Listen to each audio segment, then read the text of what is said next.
সুপ্রিয় দর্শক, স্বাগত এই সময়। আমি ফখরুল আলম কাঞ্চন আপনাদের সঙ্গে আছি। আমরা এই অনুষ্ঠানে সমসাময়িক বিভিন্ন গুরুত্বপূর্ণ বিষয় এবং রাজনৈতিক বিষয়াদি নিয়ে আলোচনা করি। আজ আলোচনা করব রাজনৈতিক এবং ইভিএমের ক্রয়ের যে সিদ্ধান্ত নিয়েছে ইসি সে বিষয় নিয়ে। এই জন্য আলোচনার জন্য আমরা তিনজন অতিথিকে আমন্ত্রণ জানিয়েছি। আমাদের সাথে আলোচনা করতে স্টুডিওতে উপস্থিত আছেন বিএনপি চেয়ারপারসনের উপদেষ্টা জনাব হাবিবুর রহমান হাবিব, আছেন আওয়ামী লীগের সাংগঠনিক সম্পাদক জনাব আহমদ হোসেন, আরও আছেন বাংলা ট্রিবিউনের হেড অব নিউজ জনাব মাসুদ কামাল। স্বাগত জানাচ্ছি আপনাদের তিনজনকেই। আমি শুরুতে জনাব হাবিবুর রহমান হাবিব আপনার কাছে যাই। আপনি জানেন যে আজকে নির্বাচন কমিশনের গুরুত্বপূর্ণ বৈঠক ছিল এবং সেই বৈঠকে 150 আসনে ইভিএম কেনার লক্ষ্যে 8,711 কোটি টাকার একটি প্রকল্প প্রস্তাব চূড়ান্ত করেছে এবং এই প্রকল্প বাস্তবায়নের জন্য পরিকল্পনা কমিশনের পাঠানোর সিদ্ধান্ত হয়েছে। বলা হচ্ছে যে অধিকাংশ রাজনৈতিক দলগুলোর মতামতের ভিত্তিতেই এ ধরনের একটি প্রকল্প গ্রহণের তারা করেছেন। শুনতে চাই জনাব হাবিবুর রহমান হাবিব আপনার কাছ থেকে। আপনাকে ধন্যবাদ। আপনার মাধ্যমে এনটিভির সম্মানিত দর্শক শ্রোতা বিভিন্ন দেশ থেকে যারা দেখছেন তাদের সশ্রদ্ধ সালাম। বিজ্ঞ আলোচক আমার অত্যন্ত প্রিয় জনাব আহমদ হোসেন এবং মাসুদ কামাল ভাইকে শুভেচ্ছা। একটা মহা মিথ্যাবাদী একটা নির্বাচন কমিশন। অধিকাংশ রাজনৈতিক দলগুলি কিন্তু এটা বলেনি, বরঞ্চ অধিকাংশ রাজনৈতিক দলগুলি ইভিএমের বিরুদ্ধে বলেছে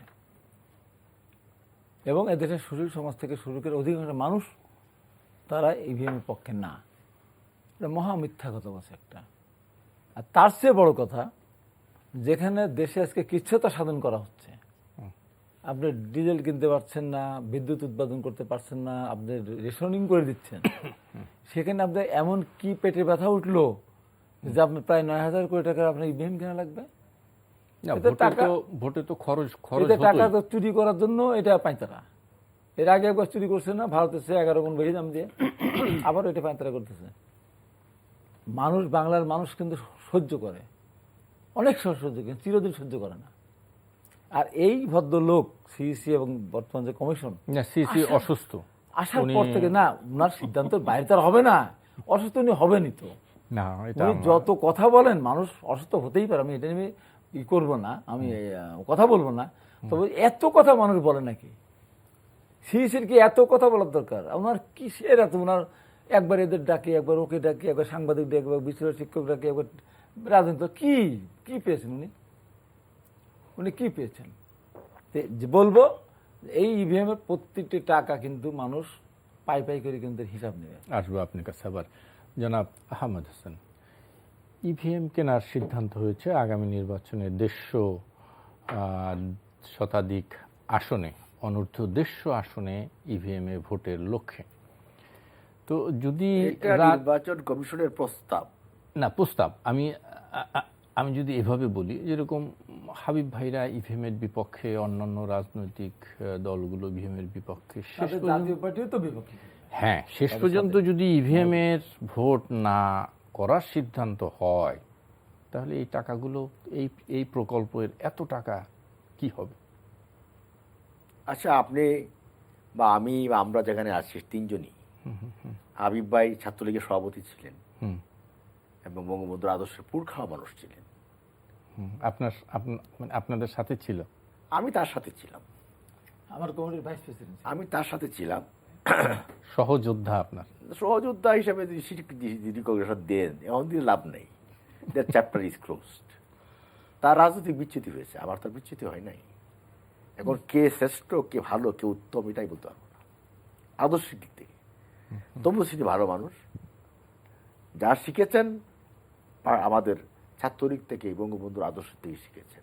না, একটা মানুষ তো ছাত্র জীবনই শিখবে না, শিখেছেন আমাদের ঘরে। আচ্ছা, জন্ম আমাদের এখানে, শিখেছেন আমাদের করি, এবং প্রধানমন্ত্রী বঙ্গবন্ধু কন্যা শেখ হাসিনার কাছ থেকে শিখেছেন। জি। এখন ওখানে বিএনপিতে গিয়ে প্রক্সি দিচ্ছেন, উল্টো ভাব দিচ্ছেন, সে তার ব্যাপার, আমি ওই প্রসঙ্গে যাচ্ছি না। তিনি যে কথাটা বলেছেন যেটা হচ্ছে নির্বাচন কমিশন তো স্বাধীন নাকি, জি, সাংবিধানিক প্রতিষ্ঠান, অবশ্যই কাজেই এই সাংবিধানিক প্রতিষ্ঠানের উপর তো আমাদের বক্তব্য নাই। বক্তব্য নেই, কিন্তু মতামত তো আছে মতামত যা দেওয়ার দিয়ে দিয়েছি যে 300 আসনে ভোট, 300 আসনে ভোট করুন। 300 আসনে প্রস্তাব দিয়েছিলাম, হ্যাঁ, আমাদের কথাও তো রাখে না, তাদের কথাও রাখেন না। হুম, এই যে স্বাধীনতা, তার একে বলে স্বাধীনতা, একে বলে নিরপেক্ষতা। হুম, নিরপেক্ষতা। হ্যাঁ, এখন প্রশ্ন হলো যে নির্বাচন কমিশনের এই যে প্রস্তাবিত যে বিষয়টা বললেন আপনি, প্রস্তাব করেছে, এটা একনেকে যাবে, ওই তো পরিকল্পনা মন্ত্রণালয়, একনেকের সবাই এটা হ্যাঁ, পাশ হতে হবে। জি, পাশ হওয়ার পরে বলবেন যে আপনি কি পাশ হয়েছে, হুম, তাই না? তো যেহেতু তারা প্রস্তাব দিয়েছে, হুম। পাশ হতেই পারে, ভেরি পজিটিভ। আর আপনারা যেহেতু চাচ্ছেন 300 আসনেই, সুতরাং সেখানে তো আমরা খুশি হতাম 300 আসনের দিলে, দিলে কিন্তু আমাদের অখুশি করেছে, আমাদের অখুশি করেছে, দেশ তো করেছে, দেশ তো করেছে, এতে আমরা পার্টলি করেছে। মানে একটু মানে রিস্ক হয়ে যাবে। ভোট চুরিকে বন্ধ করতে হলে ইভিএমই হচ্ছে উত্তম, আর ব্যালট হচ্ছে যে রহমানও ব্যালট করেছিল, ব্যালটে পাশ করেছে, প্রেসিডেন্ট হয়েছে, প্রধান সামরিক শাসক ছিল, এবং আপনার সেনাপ্রধান ছিল, এবং সেখান থেকে ক্ষমতা থেকেই আপনার ব্যালটে ইলেকশন করেছে, এমনভাবে করেছে মারতে মারতে শিল মারতে মারতে এবার 100% হয়ে গেছে। জি, আসবো আপনার কাছে, একটু মাসুদ কামালের কাছ থেকে শুনে আসি। জনাব মাসুদ কামাল, শুনতে চাই আপনার কাছ থেকে ইভিএম এর এই প্রকল্প যে আজকে ফাইনাল করলেন এবং সেটা মন্ত্রণালয়ে পাঠানো হয়েছে, তো এক ধরনের রিজার্ভেশন তো আছে, রাজনৈতিক দল ইভেন কি সুশীল সমাজেরও প্রতিনিধিরা বিবৃতি দিয়ে ইভিএম এর বিরোধিতা করেছে। কি মনে করছেন, সংকট যে সামনে আমরা বলি নির্বাচন নিয়ে যে একটা সংকট আছে, সেই সংকটের দিকেই কি আমরা তাহলে যাচ্ছি কিনা? দেখেন, আমরা সবসময় বলি যে এখন যে অবস্থায় আছে আমাদের প্রধান রাজনৈতিক দলগুলো, এটা একদম মানে পরস্পরের একদম মানে মুখোমুখি অবস্থা, এবং কেউ কারো কথা মানছে না। কিন্তু আওয়ামী লীগ যেটা বলছে বিএনপি সেটা মানছে না, আওয়ামী লীগ যেটা বলছে তার সঙ্গে জাতীয় পার্টিও দ্বিমত পোষণ করছে। এই যে একটা মুখোমুখি অবস্থান, যদি এই মুখোমুখি অবস্থানটা নির্বাচন পর্যন্ত থাকে এবং নির্বাচনের সময় যদি এই অবস্থানটা থাকে, তাহলে আমরা সাধারণ মানুষ হিসেবে কিন্তু এক ধরনের আতঙ্ক অনুভব করি। আমরা সবসময় চাই যে রাজনীতিতে বিরোধ থাকবেই, রাজনৈতিক মতবিরোধ থাকবেই, কিন্তু নির্বাচনের সময় সব দলগুলো নির্বাচনমুখী হবে এবং নির্বাচন প্রক্রিয়াকে মেনে নিয়ে একটা নির্বাচনে আসবে। এটা আমাদের সাধারণ মানুষের একটা প্রত্যাশা, এবং সেই প্রত্যাশাটা কিন্তু ধীরে ধীরে দূর করার জন্য নানা ধরনের প্রক্রিয়া শুরু করতে হবে। কে শুরু করবে? সরকার শুরু করবে, বিরোধী দল শুরু করবে, এবং সবচেয়ে বেশি শুরু করবে নির্বাচন কমিশন। নির্বাচন কমিশন এমন এমন পদ্ধতি তৈরি করবে, এমন এমন বাস্তবতা ক্রিয়েট করবে, যেখান থেকে মনে হবে দুই দলই বোধহয় মুখোমুখি বসে একটা সমাধানের পথে যাবে। এটার প্রত্যাশা। কিন্তু নির্বাচন কমিশনের যে কর্মকাণ্ডগুলি চলছে গত কয়েকদিন ধরে, বিশেষ করে ইভিএম কে কেন্দ্র করে, আমার মনে হচ্ছে এই বিরোধটাকে ওরা আরো বেশি তীব্র করতে চায়। না, নির্বাচন কমিশন তো বলে দিয়েছে যে আপনারা রাজনৈতিক দলগুলো যদি ঐক্যমতে পৌঁছতে পারেন, তাহলে আমার এটা সিইসি নিজে বলেছেন যে তাহলে আমরা ব্যালটে ভোট নিতে আমাদের কোনো সমস্যা নেই, আমরা আমরা আমরা রাজি আছি। ভালো, আমি ওই প্রসঙ্গে আসছি। ওনারা মুখে কি বলেছেন এবং বাস্তবে কি করছেন সেটা হলো প্রশ্ন। দেখেন সিইসি কি বলছেন, যে আপনি সিইসি কথাটা বললেন, যদি নির্বাচন কমিশন বলেছেন যে যদি রাজনৈতিক দলগুলো সমঝোতা আসে তাহলে আমরা ব্যালট নিয়ে যেতে পারি সব ইলেকশন বলছে। কে বলছে? সিইসি বলছে। আজকে ইলেকশন কমিশন কি করেছে? একটা প্রস্তাব পাস করেছে প্রায় 9,000 কোটি টাকার। ওকে, মানলাম এটা একটাকে পাস, ধরা যাক যেহেতু পাস করছে, তারা তো আর মূর্খ না, বুঝে শুনে এই প্রস্তাবটা নিয়ে যাচ্ছে। ধরা যাক এইটা পাস হলো, ইভিএম কেনা হলো, তখন রাজনৈতিক দলগুলো একত্র হয়ে মিলমিশে একটা সমঝোতা এসে বললো, তখন আপনি কি করবেন? তখন আপনি ব্যালট ইলেকশন করবেন সিইসির মত অনুযায়ী। তাহলে এই 9,000 কোটি টাকার কি হবে? এই যে অপচয়টা, এর দায়িত্ব কে নেবে? উনি তো বলেছেন যে নির্বাচনের জন্য রাজনৈতিক দলগুলো সমঝোতা আসছে না, এই সিদ্ধান্ত উনি কবে নেবেন? না, উনি বোধহয় এই সিদ্ধান্তে উপনীত হতে মানে প্রায় বোধহয় নিশ্চিত বলবেন কেন হয়েছেন। আপনি? না, মানে তা না হলে এরকম উনি কি সিদ্ধান্ত বলেছেন নিলে কেন? যে আমি নিশ্চিত হয়েছি যে রাজনৈতিক দলগুলো সমঝোতায় আসবে না? উনি এ পর্যন্ত কথা উচ্চারণ করেছেন? না। যদি উচ্চারণ না করেন তাহলে তো এটা আলোচনার বিষয় নয়। জি। ওনার আশাবাদ তো এখনো আছে। এখন ধরা যাক ইভিএম কিনে হলো 9,000 টাকার, 9,000 কোটি টাকার, তারপরে পলিটিক্যাল পার্টিগুলো সমঝোতায় আসলো, তখন উনি কি বলবেন? বললেন ঠিক আছে এবার আমি ব্যালেটে করি। তাহলে ইভিএম এর 9,000 কোটি টাকা কোথেকে এলো ভাই? এটাকে 9,000 কোটি টাকা, কিন্তু 9,000 কোটি টাকা কিন্তু 10-12 টাকাটা 9,000 কোটি টাকা, মানে 9,000 কোটি টাকার মধ্যে 9 এর পরে কতগুলি শূন্য বসবে এটা আমিও এখন ভালো মতো ক্লিয়ার না। উনি হয়তো বলতে পারবেন যে ওটার মধ্যে কমিশনে করলে পরে কত টাকা আসবে এটা আমি জানি, কি বলবেন না বলবেন এটা আমি জানি না। কিন্তু কথাটা হলো যে একজনে এক একজন এক এক কথা বলতেছেন, তাদের মধ্যে কোনো প্ল্যানিং নাই। মানে কাদের যেমন কথা বলছেন? ইলেকশন কমিশনের কথা বলছি আমি। যেমন ইলেকশন কমিশন এখনো জানে না তারা কতগুলো আসনে ইভিএম তে করবে। বলছে কি অনূর্ধ্ব 150, এটা বলে আবার ব্যাখ্যা দেয়। কি ব্যাখ্যা দিচ্ছে? এটি একটিও হতে পারে, আবার 150 হতে পারে, মাঝখানে যে কোনো ফিগার হতে পারে। যদি মাঝখানে যে কোনো ফিগার হয় তাহলে আপনি 150টার জন্য আপনার 9,000 কোটি টাকা খরচ করবেন কেন? আমি আরো কথা বলি, আওয়ামী লীগ কি প্রস্তাব দিয়েছে? আমি 300 আসনে ইভিএম চাই বলছে না? ফাইন, আওয়ামী লীগ প্রস্তাব মানবেন না কেন? আপনি নিরপেক্ষতা প্রমাণ করতে হবে। আপনি আওয়ামী লীগ এটা মানবো না আমি, ভেরি গুড, মানেন না। আপনি 150 আসনে করলেন, যদি 9,000 কোটি টাকা খরচ করে ইভিএম কেনা হয় আপনি 150 বেশি তো করতে পারবেন না, অনূর্ধ্ব 150। ওকে, ইভিএম কেন করছেন? ইভিএম ভালো পদ্ধতি। আমি ধরে নিলাম সারা দুনিয়াতে ইভিএম এর যে ভালো কোনো পদ্ধতি নাই, আমি ধরে নিচ্ছি সর্বোত্তম পদ্ধতি। যদি সেটা হয় তাহলে আপনি 150 আসনে সর্বোত্তম পদ্ধতি দিলেন, বাকি 150 আসনে কি পদ্ধতি দিলেন আপনি? ব্যালট পেপার দিতে। Ballot paper. তাহলে আমি যদি ব্যালট পেপারে আসনে একজন প্রার্থী ভোটার হই, আমি যদি বলি আমি এই দেশের নাগরিক হিসেবে কেন সর্বোত্তমটা পাবো না? আপনি তো একই দেশে দুই পদ্ধতিতে নির্বাচন করতেই পারেন না, আপনি কেন করবেন? আপনি একজনকে সর্বোত্তম দিবেন, একজনকে সর্বনিম্ন দিবেন, কি কারণে? আপনি ইচ্ছা? না, ওনার স্বায়ত্তশাসিত মানে প্রতিষ্ঠান। তাহলে বলে দিলে পারে ইলেকশন করবো না, ও মুখে বিজয় ঘোষণা করে দিলাম, না, সেটা তাকে বলবে না। দেখেন ভাই, এগুলো হলো বেসিক্যালি সাধারণ মানুষের সেন্টিমেন্ট দিয়ে ফাজলামো করা, কি ফাজলামি করা।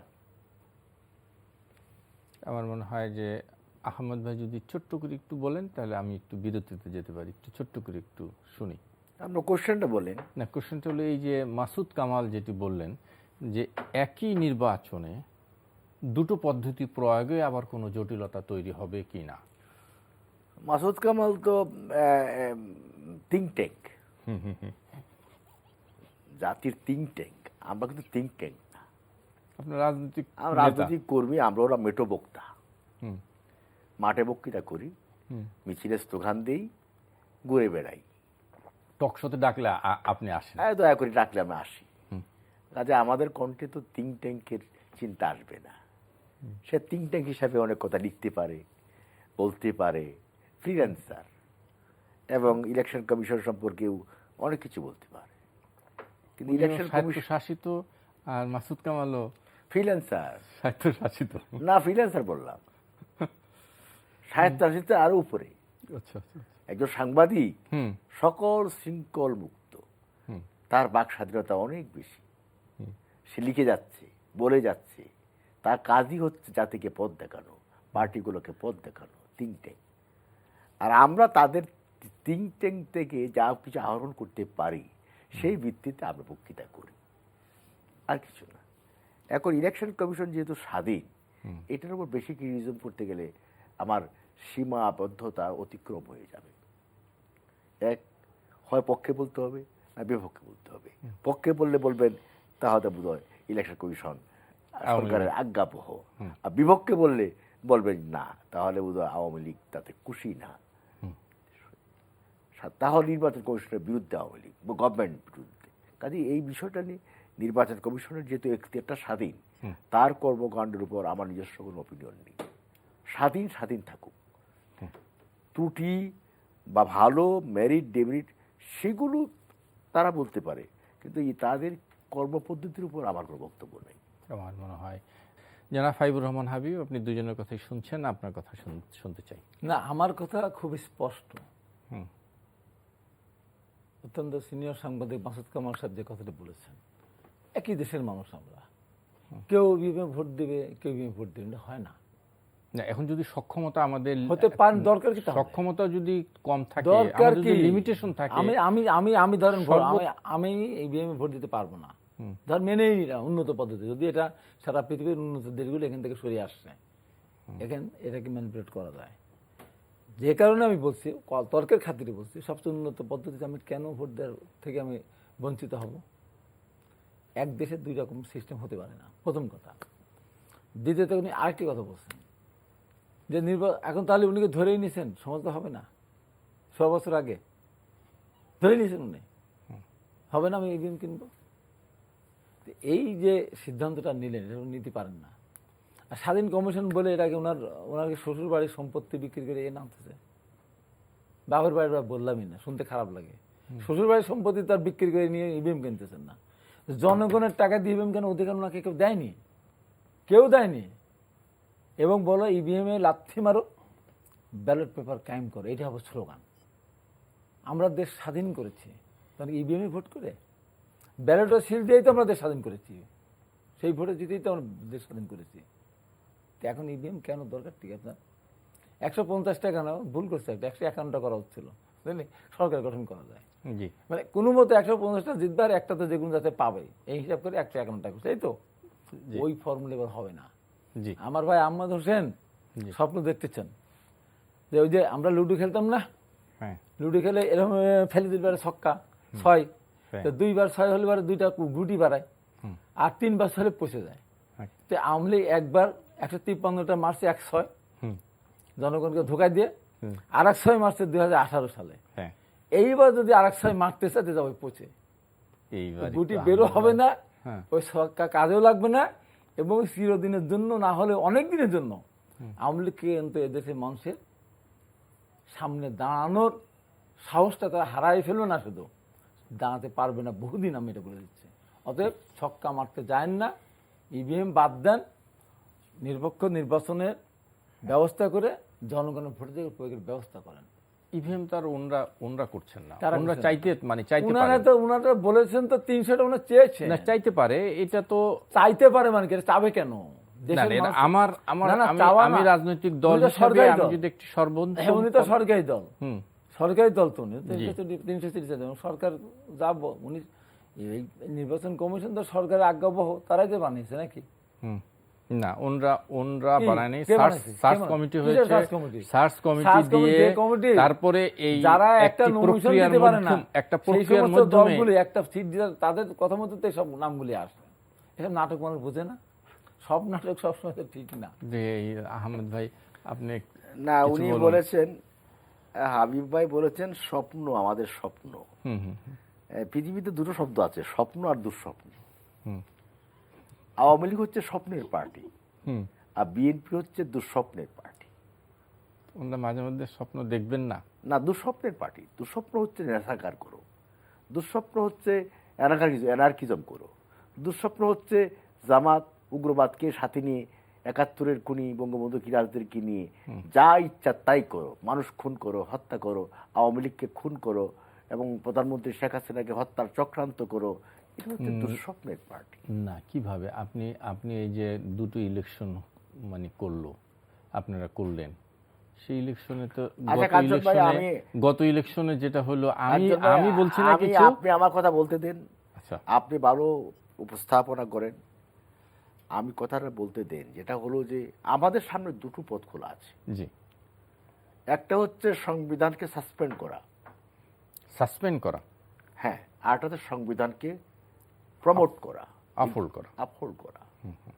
আওয়ামী লীগের থিম হচ্ছে সংবিধানকে আপহোল্ড করা, মানে ডেমোক্রেসিকে আপহোল্ড করা। আর বিএনপির কথা হচ্ছে সংবিধানকে সাসপেন্ড করা।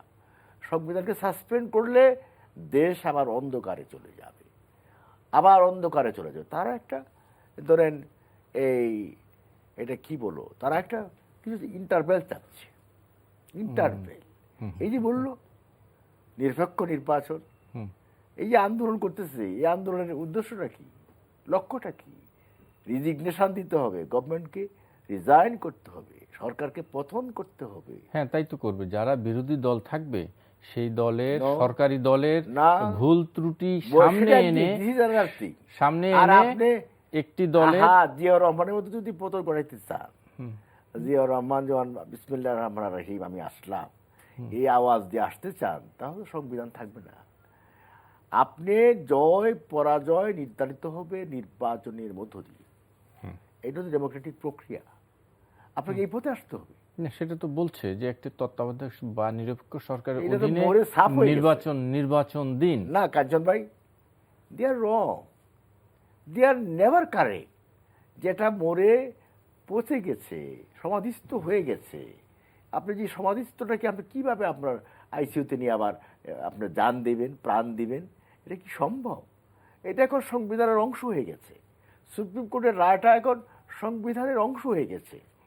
আমরা সুপ্রিম কোর্টের রায়কে ভায়োলেট করতে পারবো না, ইম্পসিবল। কিন্তু 90-এর পরে তো আমরা দেখেছিলাম যে সংবিধানে ছিল না। কোনটা?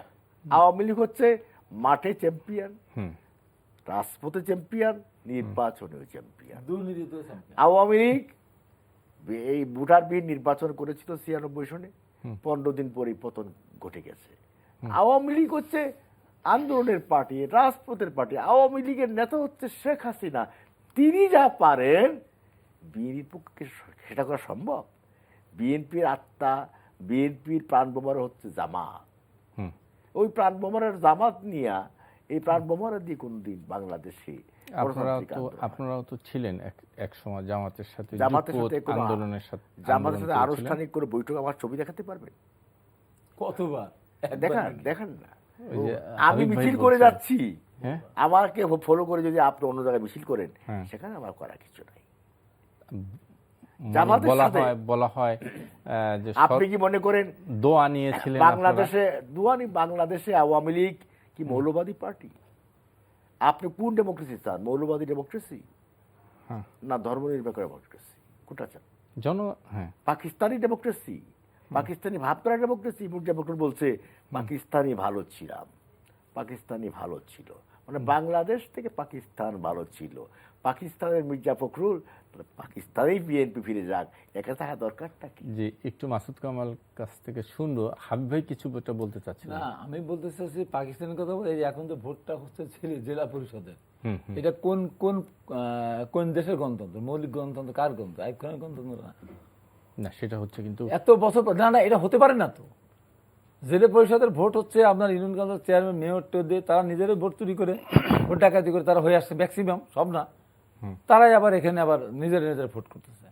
এটা ছেলে খেলা না, তামাশা না। সিস্টেমটা তো তাই যে যারা নির্বাচিত ছিল না, কি দিয়ে বলছে? যারা নির্বাচিত হয়েছে জেলা পরিষদের তারাই নির্বাচিত প্রতিনিধিরা ভোট দিয়ে। না, এটা বাংলাদেশের সিস্টেম, এটা না।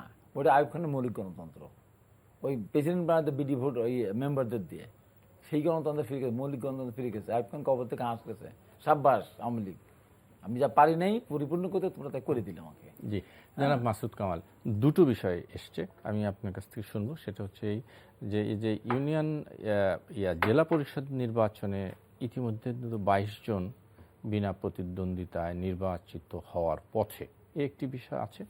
আরেকটি যেটা বলছিলেন যে সাংবিধানিক বাইরে গিয়ে কোনো কিছু করা সম্ভব কিনা।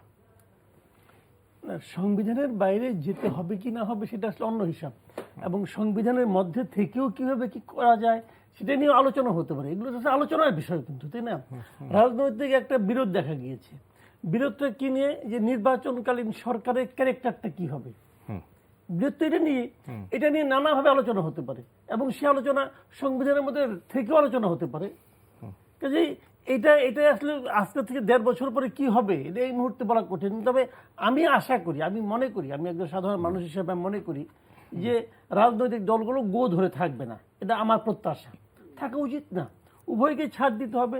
নানা রকম পদ্ধতিতে ছাড় দেওয়া যায়, এবং কি কি পদ্ধতি দেওয়া যায় সেটাও ফর্মুলাও আবিষ্কার হয়ে যাবে বাংলাদেশের মাঝখান থেকে। আমাদের মেধা কিন্তু খুব বেশি। দেখেন এরশাদ কিভাবে পদত্যাগ করবে, ফর্মুলা আবিষ্কার হয়েছিল না প্রথমে। না, কিন্তু সেখানে কিন্তু সকল দল, সকল রাজনৈতিক দলের ঐক্যমত্য ছিল, সেজন্য একটা ফর্মুলা দেশের তৈরি কথা হয়েছে। চিন্তা করলে ঐক্যমত্য না হওয়ার তো কোনো কারণ দেখি না আমি। এই দেশটা কি খেলে কেবল আওয়ামী লীগের? তা তো না। এই দেশে আওয়ামী লীগ আছে, বিএনপি আছে, যারা আওয়ামী লীগ বিএনপি কিছুই করে না, বাম দল করে 5 জন হোক আছে তো রে ভাই, জামাতের লোকও আছে প্রচুর দেশে, আছে না? তো তাদেরকে আপনি একদম ইগনোর তো করতে পারবেন না। সবাইকে নিয়েই তো দেশটাকে গড়তে হবে। এই যে আজকে বাংলাদেশ ফুটবল দল মেয়েরা জিতলো, খেলছে কজন? 11 জন। তো 11 জনকে কিন্তু মাঠে পারফর্ম করতে হবে, তাহলে দল জিতবে না। কিন্তু আপনি গুতাগাতি করে কিছু একটা দেখাতে পারেন, কিন্তু দল জিতবে না। দেশটাকে সামনের দিকে নিতে হলে রাজনৈতিক ঐক্য লাগবে। শুনেন, একদিন এই দেশে শেখ হাসিনা থাকবে না, খালেদা জিয়াও থাকবে না, কিন্তু এই দেশটা থেকে যাবে। এখানে গড় তুমি জায়গা নাই। দেশের কথা সবাইকে ভাবতে হবে। কাজে ফর্মুলা কি হবে না হবে এটা পরিস্থিতির প্রেক্ষিতে সামনে এগিয়ে আসবে। আমার কথা হলো কি, আরো 1 বছর সময় আছে, এর মাঝখানে আমরা যেন এমন কিছু না করি যেন সেই জায়গায় পৌঁছার পথটা যেন আমরা বন্ধ করে না দিই। কিন্তু এটা হলো আমার বক্তব্য। সংবিধান চেঞ্জ করতে প্রয়োজন হলে করবে, প্রয়োজন। সংবিধান তো আওয়ামী লীগই চেঞ্জ করছে, আবার একবার সংবিধান বিএনপিও চেঞ্জ করছে। চেঞ্জ তো করছে বাংলাদেশে, সবাই করছে, কিন্তু আরো 10 বার চেঞ্জ হতেও পারে, এটা কোনো বিষয় তো না। জি, সেই ঐক্যমতটা আসতে হবে, তা না হলে তো সম্ভব না। হ্যাঁ, সেই আমি ঐক্যমতটা আমি আশা করতে চাই। জি, আমি আশা করতে চাই ঐক্যমতটা আসবে, এবং আমার মানে স্বনির্বন্ধ অনুরোধ যে সেই ঐক্যমতে আসার পথে প্রতিবন্ধকতা তৈরি করেন না আপনারা। জনাব আহমেদ হোসেন, আমি একটু প্রসঙ্গ চেঞ্জ করতে চাই। আমি সেটি হচ্ছে এই যে আজকে ওবায়দুল কাদের, আপনার দলের সাধারণ সম্পাদক, এক অনুষ্ঠানে বলেছেন নেত্রীর নির্দেশ, আমি একদম হুবহু ওনার মানে বক্তব্য কোট করছি, নেত্রীর নির্দেশনার বাইরে কেউ হামলা করলে আমরা তার দায় নেব না। এখানে কেন্দ্রের কোনো নির্দেশ নেই, এগুলো বিচ্ছিন্ন ঘটনা। এভাবে হামলা করলে সহ্য করা হবে না, তাদের শাস্তি দেওয়া হবে। এ ধরনের ঘটনা সরকারের দুর্নাম, আওয়ামী লীগের দুর্নাম। জনাব ওবায়দুল কাদের বিভিন্ন স্থানে আসছে, এই যে বিএনপির মিছিলে যে সংঘর্ষের ঘটনা ঘটছে তার প্রেক্ষিতে উনি এরকম একটি কথা বলছে। তাহলে কেন্দ্রের নির্দেশনা নাই, নেতা বলছেন এই কথা, তারপরে এই ঘটনা কিভাবে ঘটছে? এখন ঘটনা হলো এইটা তো স্পষ্ট বলে দিয়েছেন।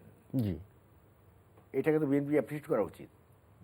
নিশ্চয়ই আমার মনে হয় হাবিব ভাই আজকে বিএনপি তো এই বক্তব্যটাকে অ্যাপ্রিসিয়েট করে আওয়ামী লীগকে অভিনন্দন জানানো উচিত, যে আওয়ামী লীগ তো ঠিক পথে আছে, রাইট পথে আছে। না, কিন্তু আপনারা মুখে যদি এই নির্দেশনা দেন আর পিছনে যদি বলে দেন যে এটা বলার কথা বলছি আর তোমরা যা করার করো। মির্জা ফখরুলের বাসায় কিন্তু ডিম ছোড়াছুড়ি হয়েছে, নমিনেশন না পেয়ে বিএনপির কর্মীরাকে মারধর করেছে। বিএনপি কর্মীদের মধ্যে মারধর হয় আর আভ্যন্তরীণ কোন্দল হয়। তা আমার তো যেটা মনে হচ্ছে আর কি, বিএনপি তো হচ্ছে বিভিন্ন ফ্যাকশন আছে এখানে, বিভিন্ন গ্রুপ এখানে কাজ করে, বুঝছেন না? এখন বিএনপির কোন গ্রুপ কোন কাজ করেছে এটা একটা বিষয়, কিন্তু মানে কোন ব্যাপারে বলছেন? এই যে একসাথে হামলাগুলো আমরা খতিয়ে দেখছি, ইনভেস্টিগেট করছি, এটা কি আমাদের কর্মীরা করেছে?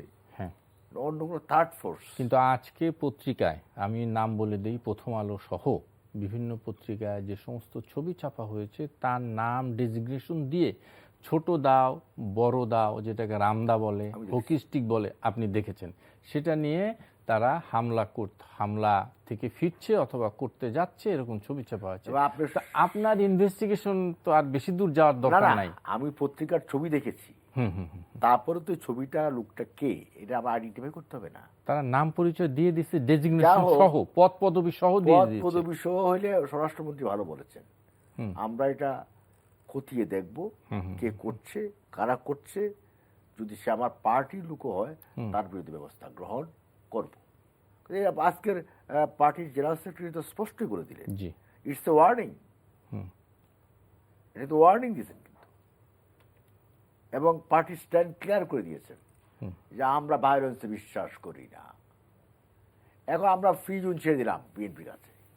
এখন বিএনপি যদি রাজপথে কালকে আপনার ভায়োলেন্স করে, বাসে আগুন দেয়, পেট্রোল বোমা মারে, গুলি করে মানুষ মারে, এর দায় কিন্তু বিএনপিকেই নিতে হবে। আজকের বক্তব্যের পরে পরিষ্কার হয়ে গেল। এবং তারাও যদি আওয়ামী লীগ সেজে, আওয়ামী লীগের টুপি পরে, আওয়ামী লীগের ড্রেস পরে, জয় বাংলা বলে, জয় বাংলা বলে, অস্ত্র নিয়ে গুলি করে, হ্যাঁ। সেটাও কিন্তু আমরা দেখব কে করেছে। ভেতরে বিএনপি, উপরে মুজিব কুট পরে আপনার আওয়ামী লীগের স্লোগান দিয়ে, জয় বাংলার স্লোগান দিয়ে গুলি করেছে, একটা লাশ ফেলে দিয়েছে রাজপথের পথচারীকে মেরে ফেলেছে। একটা লাশ দরকার মানুষকে দেখানোর জন্য, ইন্টারন্যাশনালকে দেখানোর জন্য। এই না, কোম্পানি কিন্তু পুলিশ তো মেরে ফেলছে ভোলা এবং এই নারায়ণগঞ্জে। আমি আবার আসবো আপনি না, নারায়ণগঞ্জের ঘটনা নিয়ে কিন্তু অনেক রহস্যজনক ঘটনা। রহস্যজনক। আমি সেই রহস্যের কথা শুনবো আপনার কাছ থেকে, নিশ্চয়ই শুনবো। আমি একটু জানা হাবিবুর রহমান হাবিব শুনে যাই দায়, কিন্তু এরপরে কথা যেটা বললেন না শুধু ভাই, মানে এই সমস্ত কথা শুনে পাগলেরও মাথা খারাপ হবে। ভোলা একদিন টকশোতে আমার সাথে বললো যে বিএনপি নিজেদের ইটে নাকি মাথায় লেগেছে, সেই ইটে মারা গেছে। বলেন তো আপনাকে আমি এদিক দিয়ে ঢিল মারবো? না, ঢিলে তো মারা যায়নি, মারা গেছে গুলিতে। না, যারা বলছে গুলি টুলিতে মারা যায়, ঢিলে মারা গেছে, বিএনপি ঢিলে মারা গেছে। তাহলে আমি আপনাকে মারলে মাথায় লাগবে, আমি এখান থেকে মারলে কে মাসুদ কামালের মাথায় লাগবে? না, অবান্তর যে কথা বলে, যেটা বললো, যদি এটাই যদি হয়, এখন ওই যে বলে না, ওই যে না দেওয়ার জন্য বলে বাবা দিয়ে দাও, একদিকে দিয়ে দাও বলো, আর একদিকে না করতেছে। তো প্রধানমন্ত্রী যেদিন বললেন যে বিএনপির মিছিলে মিটিংয়ে বাধা দেওয়া হবে না, তার পরের দিনই তো ভোলাতে গুলি করে মারলো। তারপরে 600-700 জন নিয়ে মামলা দিল। নারায়ণগঞ্জে কয়েক হাজার লোকে নিয়ে মামলা দিচ্ছে। পাগলের মাথা খারাপ না হলেও তো এরকম করবো না, করবে?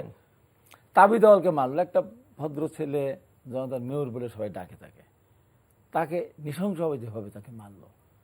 আচ্ছা, তাও মানলাম যে মোমবাতি প্রজ্বলন করতে গেছে, জন্ম হয়তো বাড়তে পারে, বিএনপিকে মারলো। বরকতুল বুলুকে মারলো, তাও মানলাম। বরকতুল বুলুকে মারছে, সেটাও মারতে পারে, রাজনীতি করে। কিন্তু কত বড় নৃশংস, হায়না, বর্বর, নমরুদ, ফেরাউনকে এরা হার বানিয়েছে যে একজন এদেশের একজন 4-5 বারের এমপি, উনি অ্যাডভাইজার ছিলেন, তার স্ত্রীর সামনে তার গাড়ির চাকাটা পাঞ্চার হয়ে গেছে, সে কাঁথাটা সারান ধরে বসেছে, ওখানে চা খাচ্ছে। মানুষ মারতে পারে এটা মানুষ? এটা কোথাকার কথা বলছেন আপনি? এই যে বরকতুল বুলুকে তো পরশুদিন মারলো নোয়াখালীতে, তার ইয়ে থেকে আসার পথে। না, কিন্তু দেখেন নাই আজকে আইসিইউতে আছে সে? না, মানে এখন মধ্যে গ্রেপ্তার করেছে, কারা মেরেছে স্পষ্ট ওখানে আছে। ওখানকে বিএনপি লোকেরা মারতে গিয়েছে। আরেকটা কথা বলুন, আভ্যন্তরীণ কোনো প্রশ্নই ওঠে না, এটা প্রশ্নই ওঠে, ধরলো না কেন? আভ্যন্তরীণ থাকে, আচ্ছা আভ্যন্তরীণ থাকে, এটা তো দায়িত্ব সরকারের। আর কথা যেটা বললো, যে আমি যতটুকু জানি, শহীদ রাষ্ট্রপতি জিয়া রহমানের নামে যেভাবে আওয়ামী লীগ কথা বলে, পাকিস্তানের চর বলে তার চরিত্রহরণ করে, দেশনেত্রী বেগম খালেদা জিয়াকে অন্যায়ভাবে সাজা দেওয়ার পর প্রতিনিয়ত সরকার প্রধান থেকে শুরু করে এতিমের টাকা মাটি খেতে চুরি চরিত্র নষ্ট করে, আমাদের রাষ্ট্রনায়ক, আগামী দিনের রাষ্ট্রনায়ক তারেক রহমান দলের ভারপ্রাপ্ত চেয়ারম্যান, তাকে যেভাবে বিশ্রীভাবে কথা বলে, সেই বিএনপি দলের ছেলেদের ভাত যদি 7 দিন তাদের বাড়িতে চাউল নাও থাকে, ওর মধ্যে জয় বাংলা স্লোগান বের হবে না। সে যদি 1 মাস না খেয়ে থাকে, তার ছেলের যদি লেখাপড়া বন্ধ হয়ে যাবে, ও মিউজিক কোড পড়বে না। এই অবস্থা কি বলেন এটা? শেষ করতে যান, কি বলে এটা? যে এই জয় বাংলা স্লোগান দিয়ে আর মিউজিক কোড পরে বিএনপি, ছাত্রদল, যুবদলের ছেলেরা নিজেদের লোককে হামলা করবে, এই সময় তো কথা বললে মানুষ কি বলবে? কি বলবে? আমি তো বললাম তো যে 1 মাস যদি ছেলের লেখাপড়া বন্ধ হয়েছে, না খেয়ে থাকে, তাও মিউজিক কোড পড়বে না। তার নেতাদেরকে যেভাবে আওয়ামী লীগ যেভাবে তাদের বিরুদ্ধে যেভাবে কথা বলে, সারা পৃথিবীর কাছে ছোট করার চেষ্টা করে, না খায় থাকলেও, 7 দিন না খায় থাকলেও জয় বাংলা স্লোগান সে দিবে না। কি বলেন, নিজেরা সে জয় বাংলা স্লোগান দিয়ে মিউজিক কোড করে নিজেরা হামলা করবে। তারপর তাবি দলের মতো লোক, তাবি দল কি সেরকম কি আছে নাকি? আর বরকতুল্লাহ ভুলে বিএনপির ভিতরে ভদ্রলোক, অনেকে ভদ্রলোক আছে, বরকতুল্লাহ ভুলে একটা ব্যতিক্রমধর্মী মানুষ। সে মানুষের জন্য বরকতুল্লাহ ভুলো, সেই দলের কর্মী হোক, দলের বাইরের কর্মী হোক, সাধারণ মানুষ হোক, সে এমন একটা মানুষ, সে পরোপকার একটা মানুষ। তার মতো মানুষ আমার দেখে আমার কান্না আসছে। আইসিইউতে আছে সে, দেখছেন তার চেহারাটা কিভাবে হয়েছে। একটা বইয়ের সামনে মারতে পারে, অন্যদের মারতে না, ডাকাতেরা তো মারে না। জি, আর নিশ্চয়ই এই ঘটনার তো নিন্দা অবশ্যই। এটা এখন পর্যন্ত গ্রেফতার হলো না। আজকে পার্টির গ্রেফতার করে জেনারেল সেক্রেটারি বক্তব্যের মধ্যে সব হয়ে গেল না, প্রমাণ করুক, গ্রেফতার করুক আগে। জি, মাসুদ কামাল, এই যে সেলিনা আপা, শ্যামাও ভাই, জি আমরা পেয়েছি আমাদের আলাল ভাই, একটা লোককে মেরেছে। জি, এটা শুনে এই যে আজকে পার্টির মানে সেক্রেটারি ওবায়দুল কাদেরের এই বক্তব্যের পরে কি আপনি কি মনে করেন সংঘর্ষ রাজপথের কমবে? দেখেন, ওবায়দুল কাদের সাহেবের বক্তব্যটা আমার কাছে কনফিউজিং মনে হয়েছে। আহমেদ ভাই বলতেছেন যে খুব স্পষ্ট হয়ে গেছে, কিন্তু আমার কাছে স্পষ্ট হয় নাই। উনি কি বলেছেন? নেত্রীর নির্দেশের বাইরে হামলা করলে শাস্তি হবে। অর্থটা কি? তার মানে কি মাঝে মাঝে হামলা নেত্রীর নির্দেশে হয়? না, উনি তো বলার তারপরে আমি বলি তারপরের লাইনগুলোতে কিন্তু আবার ক্লিয়ার। কিন্তু অনেক মনে কথা বলে ফেলেন, ওনার মনে কি আছে এর মধ্যে ঢোকার চেষ্টা করি না। আমি মনের কথা বলছি না, কিন্তু আমি বলতে চাচ্ছি এইটি বলেছে এটি ঠিক, কিন্তু এর পরের যে কথাগুলো তাতে স্পষ্ট হয় যে আমার কথাটা হলো কি, শুনে উনি কি বলতে চেয়েছেন। নেত্রীর নির্দেশের বাইরে হামলা জড়ালে শাস্তি হবে, স্পষ্ট কথাটা বলেছেন উনি। আমার কথাটা হলো কি, কোন হামলাই তো বাংলাদেশ এই দেশের এই ভূখণ্ডে হওয়া উচিত না। কি নেত্রীর নির্দেশে, কি আমার নির্দেশে, কি তোমার নির্দেশে, কি পুলিশের নির্দেশে, কোন হামলাই তো হওয়া উচিত না কোন সভ্য দেশে। উনি এইভাবে বলবেন যে কোন হামলা যদি আমাদের কারো দেখা যায় তাহলে হামলাকারী যে শাস্তি সেটাই হবে, দল হিসেবে কোনো ছাড় পাবে না। এইটাই তো হওয়া উচিত বক্তব্য। ওনাকে নতুন করে বলতে হবে কেন? ওনাকে বলতে হবে কেন? অর্থ এই দাঁড়ায় যে অর্থ আপনি যেভাবে দাঁড় করায়, আমি এভাবে দাঁড় করাইনি, আপনি কি করবেন? না, আমি তো আপনি কিছু করতে পারবেন না। আমি এভাবে দাঁড় করেছি কারণ আমি ওনার কাছ থেকে, উনি দেশের ক্ষমতাসীন দলের সাধারণ সম্পাদক, ওনার কাছ থেকে আমি শুদ্ধতম বাক্যটা আশা করি। এবং উনি কিন্তু অত দ্রুত কথা বলেন না, ঠান্ডা মাথায় গুছিয়ে গেছে কথা বলতে। ওনাকে যখন ইউনিভার্সিটিতে পড়তাম তখন উনি আমাদের লিডার ছিলেন, দেখতাম তখনও উনি ওই শেক্সপিয়ারের ভাষায়, রাবীন্দ্রিক ভাষায় কথা বলতেন, এখনো ওইভাবেই বলেন। কাজে উনার তো ভুল হওয়ার কথা না, কিন্তু উনি তো বলেছেন। তাহলে এগুলি হয় কি, দেখেন কেন বলছে আমি বলি আপনাকে। বলছে হলো এই কারণে, ওনারা জানেন যে আমি যেটাই বলি না কেন এটার জন্য আমাকে কারো কাছে কোনো জবাবদিহি করতে হবে না, না সাধারণ মানুষের কাছে। সাধারণ মানুষের এই দেশের মূল্যহীন একটা ক্যারেক্টার, কারণ তার তো ভোটেরই কোনো দাম নাই। সাধারণ মানুষ আমাকে রাগ করে আমাকে যদি ভোট না দেয়, না দিবে। আমি তো জানি কিভাবে নির্বাচন করে কিভাবে আসতে হবে, এটা তো আমি জানি। কিন্তু যখন নাকি মানুষের মধ্যে যদি জবাবদিহিতা থাকে, তখন সে প্রত্যেকটা বাক্য হিসাব করে উচ্চারণ করে। যখন জবাবদিহিতা না থাকে তখন এরকম হয়, একটা বলতে যে আরেকটা বলে ফেলায়। আচ্ছা, আমার মনে হয় একেবারে শেষের দিকে আছে, একটু আহমেদ ভাই বললে। মাসুদ কামাল তো তিনটে তো রবীন্দ্র সাহিত্যের সমালোচকরা, রবীন্দ্রনাথ কবিতা একটা লিখে গেছে তার ভিউ থেকে, আর সমালোচকরা তাদের মতো করে এটা পর্যালোচনা করে। তারা আমাদের পার্টির জেনারেল সেক্রেটারি যারা ওবায়দুল কাদের সাহেব একটা বক্তব্য দিয়েছেন, তার বডি ল্যাঙ্গুয়েজের উপর উনি পোস্টমর্টেম করেছেন। তো পোস্টমর্টেম করে তার মতো থেকে রিপোর্ট দিয়েছেন। সেই রিপোর্টটা আমার কাছে গ্রহণযোগ্য হতেও পারে, নাও হতে পারে, বাট শব্দের কোথায় কী প্লেসিংটা হবে এটা তিনি বলতে চাচ্ছেন। কিন্তু আমি বলছি যে আপনার সামারাইজ করে আপনি কী পেলেন, আপনার এই বক্তব্যটাকে সামারাইজ করে উনি যেটা পেলেন সেটা হচ্ছে উনি বলতে চেয়েছেন যে আমাদের নেত্রী, পার্টি প্রধান বঙ্গবন্ধু কন্যা শেখ হাসিনার চিন্তার বাইরে কিছু করা যাবে না, এবং কেন্দ্রে কোনো নির্দেশনাও নাই। No, we not believe in violence. এটার মূল বেসিসটা হলো যে আমরা ভায়োলেন্সে বিশ্বাস করি না, আমাদের নেতা প্রধানমন্ত্রী শেখ হাসিনা ভায়োলেন্সে বিশ্বাস করেন না। এগুলো করলে আওয়ামী লীগ যারা ভায়োলেন্ট হবে, যারা মানে ভায়োলেন্সে যাবে, দুর্নাম না, পার্টির ইমেজ নষ্ট হবে, প্রধানমন্ত্রীর ইমেজ নষ্ট হবে, গভর্নমেন্ট ইমেজ নষ্ট হবে। যারা ভায়োলেন্ট হবে তাদের বিরুদ্ধে আমরা ব্যবস্থা গ্রহণ করব। এর চেয়ে লাউড এন্ড ক্লিয়ার বক্তব্য আর কি আশা করতে পারেন? এই জন্য বলি, মাসুদ কামাল যেহেতু সাংবাদিক মানুষ, এডিটিং করতে গিয়ে হয়তোবা কলমের পেছে পেছে উনি পোস্টমর্টেম করতে করতে কোথায় খুঁচা মারতেছেন আমি বুঝতেছি না। একেবারে শেষ সময়, জি 30 সেকেন্ডে। জি, যে দলের নির্দেশনায় এদেশের মেধাবী ছাত্ররা যোগ্যতা পরীক্ষা দিয়ে যারা পাশ করে এসপি, ডিসি, মিসি যারা হয়েছে, রাতের বেলা ভোট কেটে বাক্স ভরে দেয়, সেই দলের কোনো নির্দেশনা তার কর্মীরা মানতে পারে? না, পার্টি সেক্রেটারি নির্দেশনা মানবে না, অবশ্যই মানতে হবে। কিসের পার্টি সেক্রেটারি? যারা নির্দেশ দিয়ে, যারা এদেশের হাজার হাজার যারা সরকারি কর্মচারী কর্মকর্তাদেরকে বাধ্য করে ভোট মেরে দিতে, অনৈতিক কাজ করতে, সেই দলের কোনো নেতার কথা কেউ শুনতে পারে না। আর শেষ কথা যেটা উনি বললেন যে তত্ত্বাবধায়ক সরকার ওটা হয়ে গেছে, পয়সা গুলো শেষ হয়ে গেছে, এই পচা গলাটা যদি নিয়ে আসেন তাহলে এই তত্ত্বাবধায়ক সরকার সংবিধানে সংযোজন করার জন্য আগামী দিনে আওয়ামী লীগের কিন্তু বিচার হবে এই দেশের মাটিতে।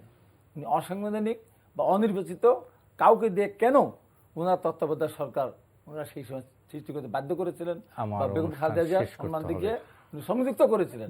ভবিষ্যতে কিন্তু এই বিচার হবে বাংলাদেশ। উনি যে কথা বিচার করবেন, একটু আপনি 10 সেকেন্ড, এটা সন্ত্রাসী কথা, সন্ত্রাসী ভাষা, হুমকি না। বিচার মানে ক্ষমতা আসার পরেই বিচার তো কোনো সন্ত্রাসী ভাষা না, ন্যায় বিচার হয়। মামলা করবেন, আমাদের মামলা করে ও গভর্নমেন্টে গেলে মামলা করে আমাদের বিচার করবেন, আমাদের ফাঁসি দিবেন, জেলখানায় দিবেন, জেল জুলুম দিবেন, অত্যাচার করবেন, তার বডি ল্যাঙ্গুয়েজ তা কিন্তু এই যে মেসেজ, আমার কথা বলি নাই, এই যে বিচারটা কে করবে? জনগণ করবে। জনগণ এখন বিএনপি হাবিব সাহেব ভাই এই রেকর্ড থাকবে তো, উনি যদি স্বরাষ্ট্রমন্ত্রী হয়ে যান উপায় নেই আমার। না, নিশ্চয়ই নয়। আমার মনে হয় আজকে আপনি নিশ্চিন্তে থাকতে পারেন। না আমি আপনার কাছে কৃপা, আপনার কৃপা আমি কামনা করি না, আপনার দয়া আমি কামনা করি না। সন্ত্রাসী মাস্টার না আপনি, ভয়ঙ্কর, আমার মনে হয় আপনি এগুলো যাবেন না। আমার মনে হয় আমার অনুষ্ঠান শেষ করতে হবে। জনাব হাবিবুর রহমান হাবিব, জনাব মাসুদ কামাল এবং সর্বজনাব আহমেদ হোসেন, আপনাদের তিনজনকে অনেক অনেক ধন্যবাদ। দর্শক, আপনাদেরকে ধন্যবাদ যারা এতক্ষণ আমাদের সঙ্গে ছিলেন। আগামী অনুষ্ঠানে আবার দেখা হবে। শুভরাত্রি।